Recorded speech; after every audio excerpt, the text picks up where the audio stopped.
मैं आप देखें दोस्तों, आपका और हमारा अपना रक्षण यूट्यूब चैनल। दोस्तों, आप जो मेरे चेहरे पर स्माइल देख रहे हैं, ये टॉपिक की वजह से स्माइल है।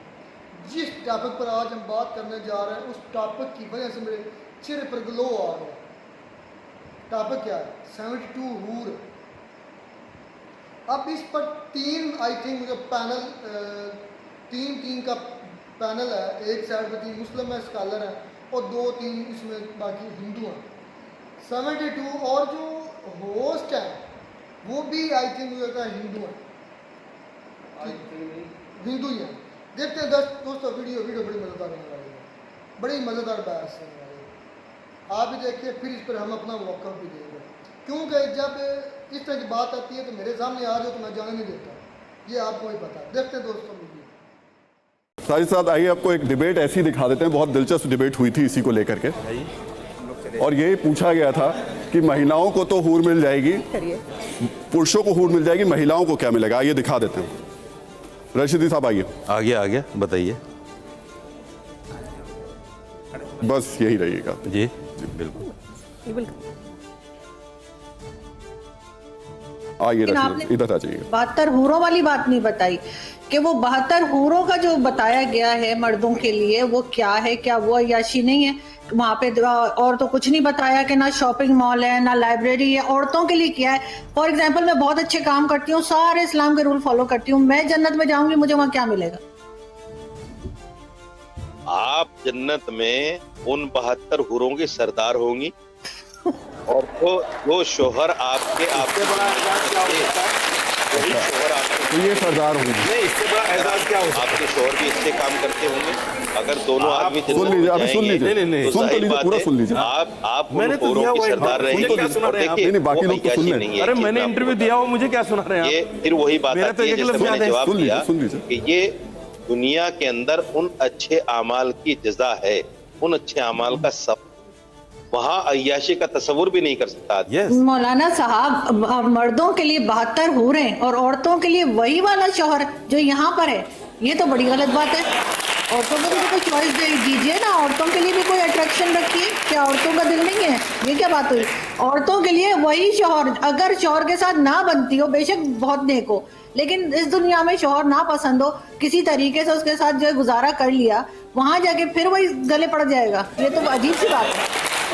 और आप लोग 72 हूरें लेके घूमेंगे। ये सवाल मुझसे नहीं बनता, ये सवाल मुझसे नहीं बनता। ये सवाल आप अल्लाह से कीजिए जिसने जन्नत में मुसलमान के लिए ये चीजें रखी हैं। ये सवाल अल्लाह से बनता है। देखिए, मुझे सुन के हंसी भी आ गई मौलाना साहब, लेकिन रशीद साहब आपने बात ही ऐसी कही। अभी तक तो आपने ये कहा कि पुरुषों के लिए हूरें हैं। अब जो महिला ने पूछा आपसे, उसने कहा, आपने कहा आप हूरों की रानी बनेंगी। मतलब इससे बड़ा एजाज कुछ हो सकता है औरत के लिए? मतलब आप 72 औरतों की सरदार बन रही हैं, इससे बड़ा एजाज क्या होगा भाई आपके लिए? मतलब करेंगे आप इसको एजाज ना समझे तो ना समझे। मैं आप बहुत गंभीरता के साथ बात कर रहा हूँ। इसका मतलब ये कि आप चाहते हैं कि महिलाएं वहां जाकर भी आपकी सेवा ही करें। मैं नहीं चाहता हूँ वहां जाकर भी आपकी सेवा ही करें। आस्था पे चोट नहीं कर सकते आप, प्लीज। आस्था पे चोट नहीं कर सकते। आप आस्था की आड़ नहीं ले सकते हमेशा आस्था की आड़ मत लीजिए। आप ये कह रहे हैं कि औरत इससे ज्यादा तस्वुर नहीं कर सकती। क्यों औरत इससे ज्यादा तस्वुर नहीं कर सकती? नकार नहीं सकते। सुबह बताइए क्यों औरत इससे ज्यादा तस्वुर नहीं कर सकती? ये मेरा संवैधानिक अधिकार है और पुरानिक अधिकार है। देखिए, मैं जितने भी पढ़े लिखे मुसलमान युवा बच्चे हैं उनसे कहती हूँ, गूगल पर जाइएगा, एक टर्म होती है ऑपरेंट कंडीशनिंग। वो क्या होती है? वो ये होती है कि किसी जानवर से या किसी स्टाफ से अगर आपको कुछ अनुकूल व्यवहार करवाना है, एक कुछ बिहेवियर, एक पैटर्न आपको उससे करवाना है, तो रिवॉर्ड एंड पनिशमेंट का एक कॉन्सेप्ट होता है, कैरेट एंड स्टिक का एक कॉन्सेप्ट होता है। यही है जन्नत की एक ग्राफिक डिटेल्स। 72 हूरें मिलेंगी, शहद की नदियां बहेंगी, दूध की नदियां बहेंगी, अगर तुम ये करोगे तो। और फिर वो हराम हलाल की लंबी लिस्ट है। हलाल करेंगे तो ये सब कुछ मिलेगा, हराम करेंगे तो बुरा होने की भी ग्राफिक डिटेल्स हैं। बड़े बड़े अजगर हमें डंक मारेंगे, हमें गेहूं, हमें जो है बिच्छू काटेंगे, सांप हमारी गर्दन में लौट जाएगा, गरम गरम कढ़ाई के तेल में हमें पकौड़ों की तरह तला जाएगा। फियर साइकोसिस कहते हैं इसको फियर साइकोसिस कहते हैं। मैं बताती हूँ ये क्यों करते हैं। ये इसलिए करते हैं क्योंकि ये मुसलमान युवा को चाहते नहीं है कि वो दिमाग खोलकर एक सीकर बने, सुबह जवाब ले लेते नहीं है कि वो सवाल पूछे, सुबह जवाब ले लेते हैं। जिस दिन उसने सवाल पूछ लिया वो जवाब ढूंढने के लिए चलिए निकल जवाब ले पड़ेगा। लेते हैं, जवाब। चौधरी साहिबा ये बताइए, जो चीजें आपने बयान की हैं क्या ये सिर्फ इस्लाम में है? हिंदू धर्म में क्या है? दोबारा बोलिए। स्वर्ग का तस्वुर क्या है? आप बताइए कि स्वर्ग का तस्वुर मैं इस पे जवाब देना चाहूंगी। हाँ जी, तो उसका जवाब दीजिएगा कि स्वर्ग का तस्वुर क्या है। जी, दूसरी चीज ये कि सिर्फ आप ये कि इस्लाम में आप हनी ट्रैप क्या है दुनिया? रिजवी साहब देखिए, एक मेरी बात सुन लीजिए सर, आप पूरी बात रखिएगा, मेरी बात सुन लीजिए। हम लोग एक दूसरे की बात नहीं सुन रहे सर, ये हिंदू और मुसलमान या हिंदुइज्म और इस्लाम की नहीं, उसकी बात नहीं है। मैं ये कह रहा हूँ, नहीं सिर्फ एक चीज में नहीं, मेरी बात आप लोग सुनते नहीं है। देखिए नाम का आप सुन लीजिए, वही जो बता रहे हैं दुनिया के तमाम मज़ाहिब हैं, दुनिया के तमाम मज़ाहिब हैं, ये तो और खतरनाक है। साजिश साहब किसी से तो डरे आप लोग। एक मुसलमान का नाम रख के यही करती है। एक मिनट देखिए ऐसा है हिंदू में शादी करे बैठी है, इस्लाम की सरासर खिलाफ कर रही है। जवाब तो देने दीजिए। देखिए ऐसा है कि अच्छाई और बुराई, नेकी और बदी, इसका तस्वुर यहाँ भी है। ऐसा नहीं है यहाँ क्यों अवार्ड मिलते हैं लोगों को, क्यों पद्मश्री मिलता है, क्यों जो है भारत रत्न मिलता है, अच्छे काम के लिए मिलता है ना। तो ये क्या एक मिनट तो कौन कह रहा है उनको बम बांधने वालों को मिलेगा? अभी इनकार तो कर दिया मौलाना साहब, यही तो समझाते हैं, इन्होंने कर दिया। तमाम वो जो फिल्म आ रही है ना, वो जो फिल्म आ रही है 72 हूरे जो सुन लीजिए 72 हूरे जो फिल्म आ रही है, सुन लीजिए। आपको टीआरपी का मतलब ही नहीं पता होगा साजिद साहब, आपको टीआरपी का मतलब भी नहीं पता होगा। नहीं मेरे पहले मेरी बात 72 हूरे जो फिल्म आ रही है इस बात पे आ रही है, वो इस बात पे आ रही है, उसमें बताया गया कि ओसामा बिन लादेन का साहब कोर्ट में गए जा करके 32,000 का आंकड़ा दिया और कोर्ट में गए कहा 3 है, अब ये 72 लेकर के आ गए। हो गया क्यों हो गया ना? अब 72 हूरे की मैं बता देता हूँ आपको। 72 हूरे देखिए ऐसा ना मैं वैसे लॉजिकल बात कर रहा था। साजिद साहब मैं डरने वाला आदमी नहीं हूँ, आपको पता नहीं। आप मुझे धमका रहे हैं क्या? आप मुझे धमका रहे हैं, आप मुझे धमका रहे हैं, आप मुझे धमका रहे हैं, आप मुझे धमका रहे हैं। आस्था पर बात करोगे तो आप मुझे धमका देंगे? आस्था पर बात आप गलतफहमी में साजिद साहब, मैं डरने वाला पत्रकार नहीं हूँ। मैं भी डरने और आप वो जो मौलाना होंगे ना, जिन्हें डराने वाले लोग हैं, उनको आप जाके डराइए। आप मुझे डरा सकेंगे? नहीं, आप मुझे सवाल पूछने से डरा रहे। मैं आपकी आस्था पे नहीं आ रहा हूँ। क्या आपकी आस्था उन आतंकवादियों से है? आपकी आस्था उन आतंकवादियों से है? उनको खुद अपने गिरबान में आपकी आस्था उन आतंकवादियों से है? मेरी नहीं है। तो फिर क्यों उनका आप समर्थन कर रहे हैं? क्यों उनका समर्थन कर रहे हैं? आप क्यों नहीं मानते उसको? आप क्यों उनका समर्थन कर रहे हैं? मुझे सवाल पूछने दीजिए। मैं कंडम कर रहा हूं, क्यों नहीं मानते? सवाल तो पूछने दीजिए। मुझे सवाल तो पूछने दीजिए। मैं पहले ही कंडम कर चुका, आप फिर सवाल कर रहे हैं। मैं कह रहा हूं सवाल पूछने दीजिए ना। मुझे तो सवाल पूछना है, क्यों नहीं करूंगा? आप जवाब नहीं दे रहे ना सीधे। कंडम कर चुके, आप सीधे जवाब दीजिए। मैंने कहा है कि अगर बम बांधकर कोई जाता है, इस्लाम नहीं मानता उसको। मैं कह चुका। आप बार-बार उसी सवाल को ला रहे हैं। अरे तो आप क्यों ला रहे हैं? अरे तो आप किसी दूसरे से सवाल नहीं पूछ रहे। बिल्कुल लाऊंगा मैं, क्योंकि आपको दिक्कत हो रही है उससे। क्यों नहीं मानते? आपको दिक्कत हो रही है उससे। आपको टीआरपी मिलेगी। टीआरपी नहीं मिलेगी। इस देश में दुनिया में तमाम लोग बम फाड़ के इसी वजह से मर जा रहे हैं अपने से। कौन मर रहा है? अरे कितने आतंकवादी रोज मरते हैं। वो जन्नत में थोड़े जाएंगे।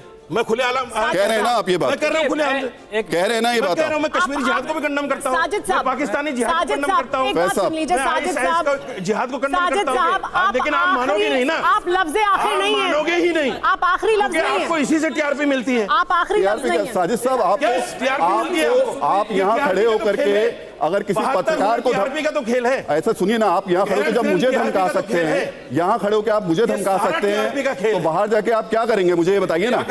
यहाँ खड़े होकर आप मुझे धमका रहे हैं, क्या कर सकते हैं हम? अरे आप मुझे यहाँ खड़े होकर जब आप धमका रहे हैं तो बाहर तो कुछ भी कर सकते हैं आप। जो झूठ पे झूठ बोले उससे क्या कर सकते हैं? झूठ नहीं है। मैं तिलक लगाती हूँ। नहीं तिलक लगा लिया जी, हराम है, इस्लाम से खारिज हो गए। कोई मुसलमान बच्चा बीच में मत बोलिए, मैं डिबेट छोड़ के चली जाऊंगी, बीच में मत बोलिए, ये बीच में ना बोले प्लीज। मैं बहुत लॉजिकल बात अभी आपके मुंह से निकलवाऊंगी। मुसलमान बच्चों को सुनवाना चाहती हूँ मैं आपके मुंह से। इनकी आवाज कम करिए, आवाज कम करिए। अच्छा सुनिए तो, चलिए।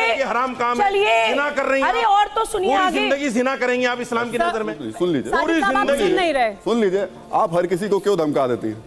दोबारा बोलिए एक बार।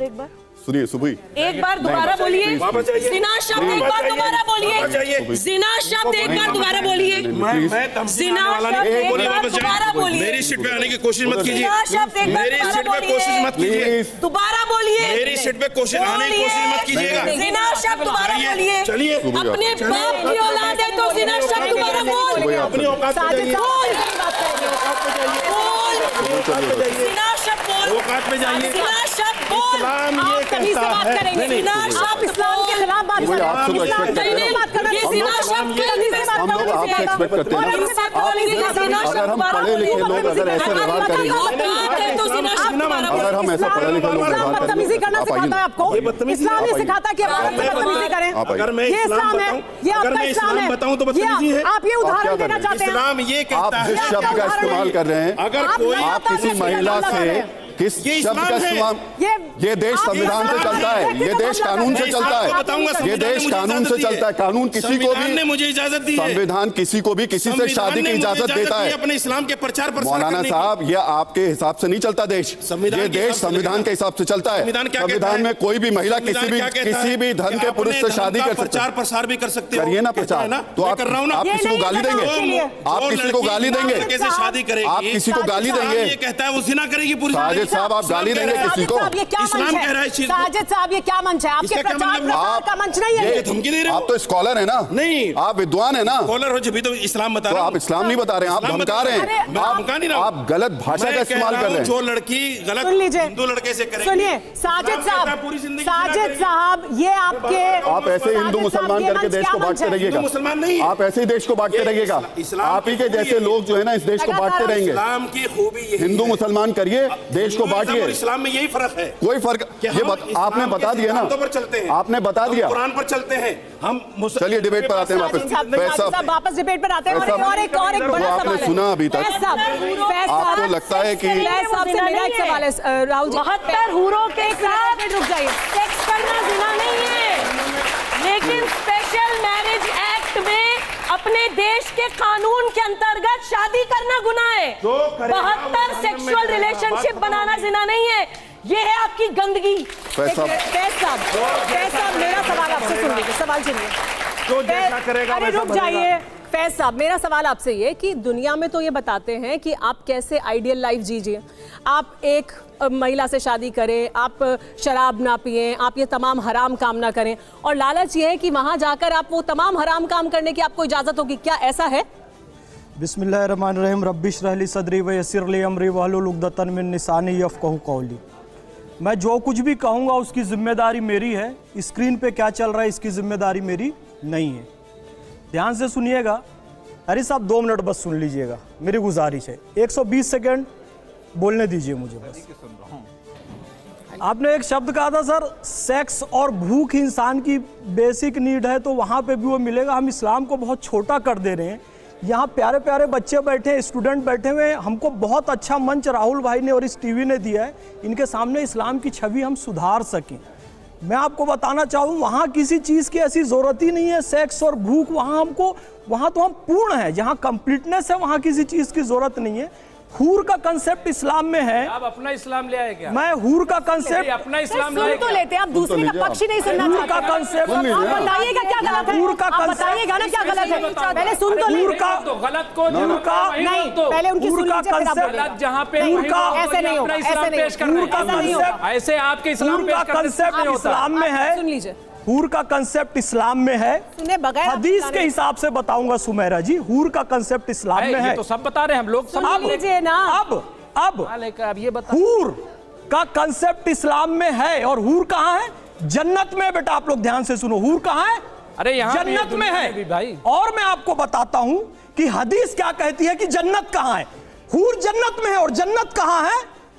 अल जन्नतुल तहता अक़दामिल उम्महाती, माओ के कदमों में जन्नत है, तो जितनी हूर है वो माँ के कदमों में है। जन्नत माँ के कदमों। बताइए गलत कह रहे हैं। करेक्ट इस्लाम। अब मैं आपको बताता हूं, एक चीज और सुन लीजिए मेरी बात। इस्लाम समझाएंगे हमें, बताइए। उम्मे सलमा जो कि पैगंबर हजरत मोहम्मद, ये हदीस झूठी है, आप कह दीजिए, सच्ची है मैं प्रूफ कर दूंगा। ठीक है। माँ के कदमों में जन्नत। अनस इब्न मालिक रज़ियल्लाहु ताला अन्हु की एक हदीस है, पैगंबर हजरत मोहम्मद सल्लल्लाहु अलैहि वसल्लम से रिवायत है। पहले ये बताओ मतलब मेरे पास 60 सेकंड और दीजिए, बस मैं आपको बताऊंगा। माँ के कदमों में जन्नत। उम्मे सलमा जो की पत्नी है पैगंबर हजरत मोहम्मद सल्लल्लाहु अलैहि वसल्लम की, ये कोई इस्लाम उन्होंने पूछा, ये कोई इस्लाम, उन्होंने पूछा हजरत उम्मे सलमा ने, आपका कॉन्सेप्ट होगा, हजरत उम्मे सलमा ने पैगंबर हजरत मोहम्मद सल्लल्लाहु अलैहि वसल्लम से पूछा, जो कि उनकी पत्नी थी, कि अफजल कौन है, जन्नत की हूर या दुनिया की औरत? तो उन्होंने कहा बेशक एक ईमान वाली दुनिया की औरत जन्नत की हूर से कहीं श्रेष्ठ है। पैगंबर बिल्कुल सही है। ये हमारी माताएं, ये हमारी बेटी, ये हमारी बहनें, ये बिल्कुल सही है। जन्नत की हूरों से श्रेष्ठ है, वो सरदार होगी तो जन्नत की हूरों से वो श्रेष्ठ है, तो हमें उसका लालच किसी को नहीं देना है। अपनी बहन बेटियों, अपनी माओ की ज्यादा इज्जत करना है, ये इस्लाम सिखाता है और सही छवि इस्लाम की बनाए। लेकिन इस पर तो सवाल है, अंबर जैदी को सुन लेते हैं। निकालो किसी आस्था को चोट पहुंचे। मेरा सवाल ये है, अभी जुनैद हैरिस साहब ने कंपेनियन की बात की, अगर इसको कोट कर दिया जाए तो गोया कि कुरान कह रहा है कि नमाज ही न पढ़ो, लेकिन उसका आगे है कि नमाज के करीब मत जाओ कि जब नशे की हालत, तो पूरा जो है कंप्लीट। जब आप कॉन्ट्रडिक्ट कर सकते हैं, आप बताइए क्या मैं गलत कह रही हूँ? क्या ऐसा है कि सिर्फ औरत के बारे में डिस्क्रिप्शन है वो? अरे भाई जब मर्द को मिलेगा तो औरत किसके साथ रहेगी? तो औरत को क्या मिलेगा, यही तो सवाल है। दिखाया उतना ही सामने आ गया सब कुछ। औरत को मर्द मिलेगा, ये बताइए ना, यही नहीं बताते ना आप, ये नहीं बताते ना, बताइए ना, बता तो रहा हूँ, ये साजिद साहब नहीं बताते। सिर्फ हूर का नहीं है, हूरो गिलमा भी कहा। हिंदुस्तान में कुछ नहीं था क्या? आपने ये लफ्ज कहा है ना, ध्यान रखिएगा, हिंदुस्तान में कुछ नहीं था। तक्षशिला थी, नालंदा थी, तक्षशिला नालंदा हिंदुस्तान में था। आपने कहा हिंदुस्तान में कुछ नहीं था। जब उज्बेकिस्तान में लोग जंगल में घूम रहे थे ना, हिंदुस्तान में नालंदा और तक्षशिला विद्यालय था, ऑन रिकॉर्ड है, और मैं रिकॉर्डिंग निकलवाऊंगा, रिकॉर्डिंग निकलवा के बताऊंगा। हिंदुस्तान में कुछ नहीं था कहते हो आप। नालंदा और तक्षशिला विश्वविद्यालय जानते हो? ठीक है, उज्बेकिस्तान से आया था बाबर, मैंने कब कहा? जंगल था, कुछ नहीं था वहां पर। मैंने कब कहा? वहदत की लय सुनी थी दुनिया ने जिस मक्का से मीरे अरब को आई ठंडी हवा जहां से नहीं है। मेरा आप भी निकल आइए मैदान करने की तमीज नहीं है। एक औरत से कैसे बात की जाती है? जिनाकारी शब्द का इस्तेमाल करते हैं एक औरत के। तो जी दोस्तों वीडियो ही खत्म। सबसे पहले मेरे जो जितने व्यूवर्स हैं उनसे मेरी रिक्वेस्ट है, अपील है कि ये वीडियो गौर से आपने फिर देखना। क्यों कह रहा हूँ? वो इसलिए कह रहा हूँ कि ये जो गेस्ट थे, गेस्ट कह रहे हैं, होस्ट जो थे वो डंडी मार रहे थे, 2 नंबरी कर रहे थे।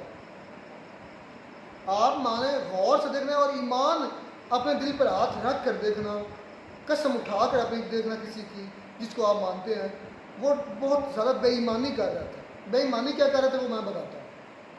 जब मौलाना से उनकी जो स्टेटमेंट थी आरजू काज़मी की, मैं उस पर बात करूँगा, वो बाद में करूँगा, जब हो रही थी तो वो जो थे दोनों होस्ट जो थे वो बड़ी तरीके के साथ उनको बात कर रहे थे, कोई भी बोल नहीं रहा था, उनसे क्वेश्चन कर रहे थे, उनसे आंसर ले रहे थे, कोई भी बीच में नहीं बोला। तो जब हिंदू से, उस लड़की से, उस महिला से जो सवाल किया गया कि आपके मज़हब के अंदर स्वर्ग और नरक जब का जो कंसेप्ट है वो क्या है, तो उधर बेगैरती शुरू होगी उस होस्ट की, उस लड़की की होस्ट की, और जो मर्द था दोनों की बेगैरती शुरू हो गई।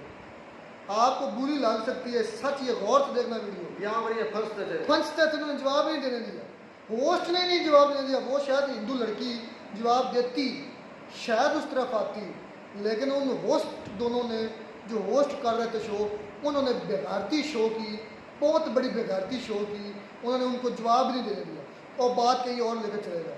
पूरी वीडियो देख लो, नहीं जवाब नहीं दिया। अच्छा, अब बात आते हैं 72 हुरूफ कंसेप्ट पर। आरजू काज़मी मेरी बहना जो है वो बड़ी बेगैरत बहन है, बड़ी जेल, ऐसी जेल, और सामने जो आलम था वो उससे बड़ा जेल। उसको समझ नहीं आई कि कंसेप्ट असल में है क्या जन्नत का। ये हनी ट्रैप कह रहे थे हिंदू उनको, मैं आऊँगा स्वर्ग नरक पर भी आऊँगा, उन्होंने खुद अब मुझे उकसा दिया स्वर्ग नरक पर आने के लिए। वो जो आरजू काजमी का क्वेश्चन था ना कि आपको तो 72 हूरें मिल गई, मैं उसका आप जवाब देने लगा हूँ, और अगर हमें फिर क्या मिलेगा? तो उस मौलाना ने कहा आप उन 72 हूरों की सरदार होंगी। तो उन्होंने कहा कि हमने गुजारा कर लिया, जैसे तैसे भी हमारी नहीं बनती थी, हमारा ज़हन नहीं मिलता था उस दुनिया के शौर के साथ, उस दुनिया के शौर के साथ हमारी नहीं बनती थी, तो फिर जन्नत में भी हमें वही मिलेगा? ऐसा क्यों? अगर उधर भी ना बनी तो क्या बनेगा? इसका एक लफ्ज़ी जवाब था, सिंपल सा।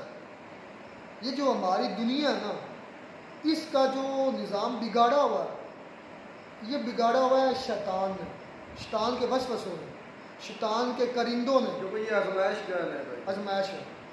इसलिए यहाँ जो रिश्ते ख़राब होते हैं वो शैतान करता है, और यहाँ पर जो पॉजिटिव और नेगेटिव दोनों पहलू हैं, दोनों आंसर मौजूद हैं, और छोड़ आप पर दिया गया कि आप किसको चुनते हैं, पॉजिटिव को या नेगेटिव को, और वहाँ पर नेगेटिव आंसर ही नहीं है।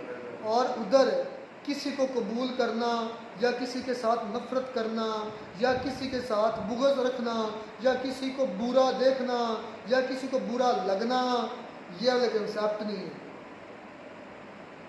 सब की उम्रें एक होगी, हम उम्र होंगे सारे 33 ईयर आए थे, मुझे बताते हैं इसकी, सॉरी मैं गलत बयान नहीं करना चाहता, लेकिन एक उम्र होगी इतना मुझे पता है। चाहे वो औरत हो चाहे वो मर्द हो, उनके सेम उम्र के होंगे।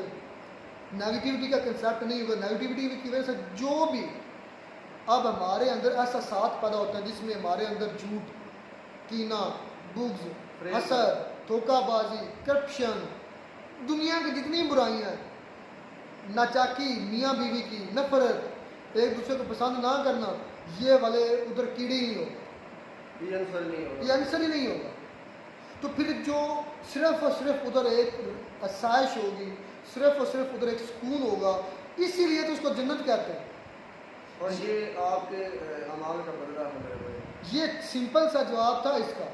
वो जो आरजू काज़मी बकवास कर रही थी ना, अगर उधर भी ना हमारी बनी तो हमने बर्दाश्त कर लिया। और मेरी बहना, जैल बहना, जन्नत के अंदर ये जो नेगेटिव करैक्टर्स हैं या नेगेटिव जो इमोशंस हैं, ये होंगे ही नहीं। यहाँ पर मैं एक बात करता चलूँ, ये खासकर आरजू काज़मी के लिए है। वो है ही बकवास कर रही है, इसको दीन का बिल्कुल भी नहीं पता, इसे इस चीज़ का नहीं पता कि जब आप जन्नत में एंटर होंगे तो आपकी जो सबसे पहली कोशिश होगी, जो आपकी सबसे पहली चाहत होगी मेरे भाई, वो होगी अल्लाह को देखना, अल्लाह का दीदार करना और आका सल्लल्लाहु अलैहि वसल्लम को देखना। उसके बाद जो आपकी सबसे ज़्यादा तड़प, जो सबसे ज़्यादा मांग होगी आपकी, वो होगी मेरे भाई आपके रिश्तेदारों को मिलना कि वो कहाँ है। और उसमें सबसे पहला नंबर आता है मेरे भाई अपने वालिदैन, उसके बाद आता है आपके शौहर का नंबर। जब आप ये चीज़ें, जब कॉन्सेप्ट ही नहीं है बुराई का वहाँ पर, तो सबसे पहले मियाँ बीवी के रिश्ते के अंदर बिगाड़ क्यों बनता है? सोचो, कुछ तो रीजंस होंगी ना। मियाँ बीवी अगर एक दूसरे को पसंद नहीं कर रहे, कुछ तो रीजंस होंगी। खर्चा वो उधर हो तो उसकी तो टेंशन नहीं है, बदसूरती या किसी और से अफेयर या एक दूसरे को अदम बर्दाश्त, ये चीज़ें। और ये चीज़ें कब पैदा होती हैं? जब आपके दिमाग के अंदर नेगेटिव इमोशंस पैदा होते हैं, और वो वहाँ पर नहीं, वो होंगे ही नहीं। तो फिर जब नेगेटिव इमोशन है तो आप सामने वाले को ना नफरत कर सकेंगे। जस्ट एक चीज़ रह जाएगी, वो रह जाएगी पॉजिटिविटी, और उसी का नाम जन्नत है। जब पॉजिटिविटी रह जाएगी, आपके अंदर मोहब्बत होगी, खूबसूरती होगी, इखलाक होगा, जब ये चीज़ें होंगी तो फिर आपको कोई भी आपके साथ शौर हो या आपके साथ कोई भी हूर हो। अच्छा, एक और यहाँ पर बहुत बड़ा सवाल, ये सवाल इसमें बड़े आए हैं। सवाल किया जाता है कि यहाँ पर तो औरतें एक दूसरी औरत को नहीं बर्दाश्त करती हैं, हाँ। तो वहाँ पर 70-72 तो वो क्यों नहीं बर्दाश्त करते? उसके पीछे क्या है? नेगेटिविटी, दिमाग का फतूर है, वो उधर होंगी नहीं। अच्छा, अब एक वो मैं आऊँगा उस हिंदू लड़की के बयान पर भी आऊँगा, अभी हौसला रखो, ये नहीं मैं छोड़ूंगा। और ऐसी कोशिश मैं अभी करूँगा दलील के साथ कि इसका मुंह तोड़ जवाब दिया जाए आरजू काज़मी जैसी, और उन दोनों होस्टों को उनकी बेगारती का, जिन्होंने बेगारती की इस पूरे शो में, बहुत बड़ी बेगारती की है। उनको होस्ट पता किस चवल ने बना दिया। खैर चलते हैं, उनके लिए इतना ही काफ़ी। आगे, माँ के कदमों तले जन्नत है, ये सच है। अब इसका कंसेप्ट क्या है? अक्सर दुनिया के अंदर एक ममासलत दी जाती है। ममासलत मतलब तशबीह देना कि यार मेरा महबूब चांद जैसा है, हालांकि चांद जैसा तो होता नहीं, या उसकी जो शक्ल है वो बड़ी खूबसूरत है जैसे कि फूल गुलाब का है, अब वो फूल गुलाब का भी नहीं है। लेकिन मैं तशबीहात की बात करूँ, अब ये जो माँ के कदमों तले जन्नत की बात है ना, इसका कंसेप्ट ये नहीं कि माँ के पैर के नीचे जन्नत है, आप पैर के नीचे घुसेंगे और अकल के दो और बुद्धू हो। इसका मतलब है कि माँ की इज्जत, अपने आप को माँ के कदमों से ऊपर ना समझो अगर जन्नत चाहिए तो। इसका ये कंसेप्ट है। उन्होंने कहा कि माँ के पैरों के अंदर घुस जाओ।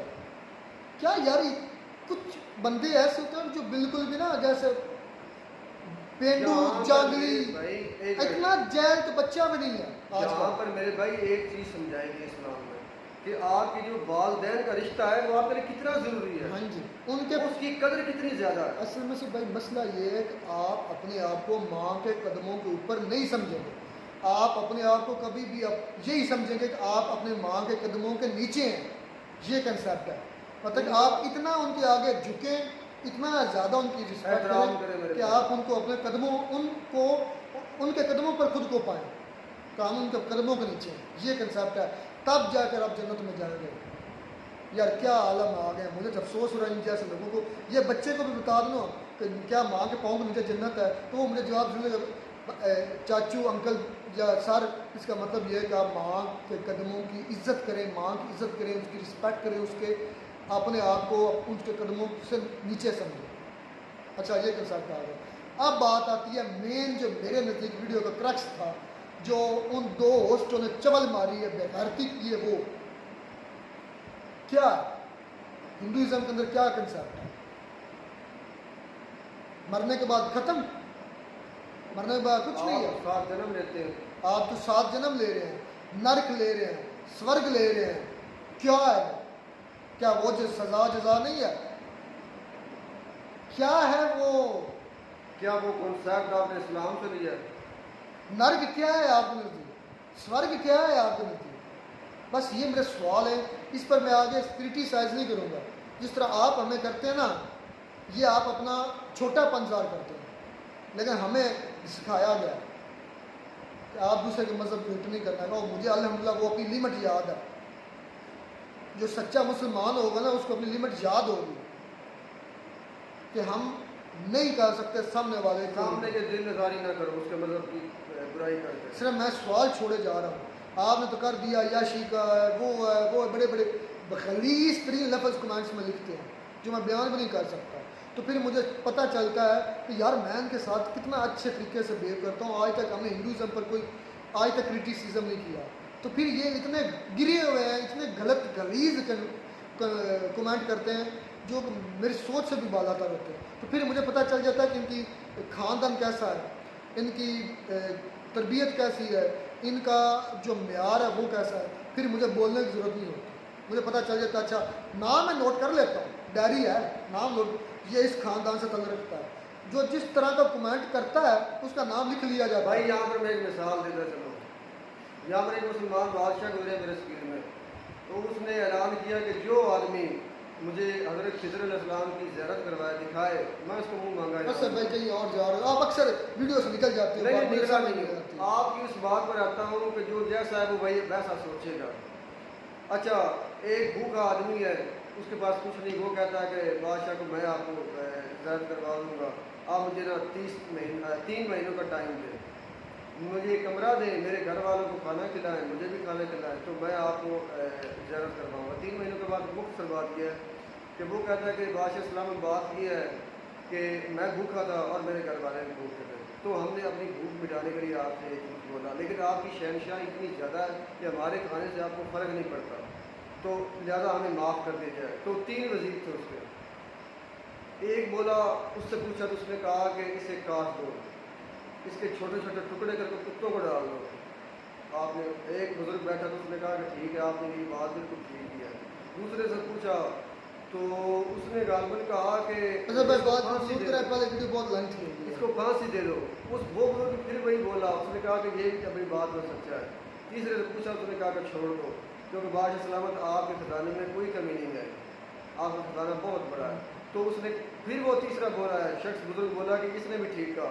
तो उसने कहा कि आप कौन है जो ये बातें सब ऐसी कर रहे हैं? तो वो कहता है कि जो पहला है वो मेरे भाई कसाई का बेटा है। तो वो जो उसने अपने बाप से सीखा है वो वैसी बात करेगा, काटने की बात। दूसरा जो बोला वो जल्लाद का बेटा है। तो उसने अपने बाप को देखा लाशों को लटकाते हुए, ये सारा करते हुए। तो तीसरा उसने कहा कि ये सैयद का बेटा है, इसको माफ़ करना सिखाया गया। ये है आपकी मिसाल, तरबियत। ये तरबियत। जब आप कमेंट करते हैं तो मुझे पता चल जाता है कि ये किस खानदान से और किस वालदैन का जना हुआ है। जब आप पॉजिटिव कमेंट करते हैं, बड़े अच्छे लोग भी हैं जो हमें देखते हैं, बड़े अच्छे लोग हैं, हमारे क्रिटिसिज्म को बर्दाश्त भी करते हैं। लेकिन कुछ ऐसे लोग हैं जो अगर हम गलत बात नहीं भी करते ना, किसी मजहब को हिट भी नहीं भी करते, फिर भी ऐसे कुछ जलील हैं जो कमेंट में हमें फिर भी हिट करते हैं। मैं फिर भी बर्दाश्त करता हूँ, क्यों? हमें सिखाया गया इतनी। अब इस वीडियो के अंदर इतनी बहुत ज़्यादा तुमते इस्लाम पर लगाई गई हैं, हिट किया गया इस्लाम को, हमने फिर भी हिंदुज़म को हिट नहीं किया। और ये है हमारा असल चेहरा मुसलमानों का, और ये ऐसी मुसलमानियत, हर मुसलमान को ऐसे ही करना चाहिए भाई। और ये हमारी बर्दाश्त है, ये ज़हन में रखो। मैंने सिर्फ क्वेश्चन उठाया है, इससे आगे नहीं बढ़ा, मुझे लिमिट पता है आपको, और इसका जवाब ज़रूर बताइएगा। तो क्या है आप नज़दीक स्वर्ग और नर्क क्या? बस ये मैं पूछना, इससे ज़्यादा मैंने ना आपको ना कि वो नर्क खराब है या स्वर्ग खराब, मैं कुछ नहीं बोलना ना। मैंने सिर्फ पूछना है कि वो है इसलिए में कंसेप्ट क्या वो सज़ा जज़ा नहीं है? कमेंट में ज़रूर बताइएगा। और जो मैंने अपनी तरफ से बात रखनी थी वो मैं रख चुका, कि सिंपल सा जवाब था आरज़ू काज़मी के इस सवाल का। उधर नेगेटिविटी होती नहीं है, उधर ये कंसेप्ट नहीं आएगा कि आप किसी के साथ रहेंगे कि नहीं रहेंगे। उधर जस्ट मोहब्बत होगी, अमन होगा, सुकून होगा, और जस्ट आपके अंदर एक इत्मीनान होगा। नेगेटिविटी सारी दुनिया में छोड़ कर जाएंगे।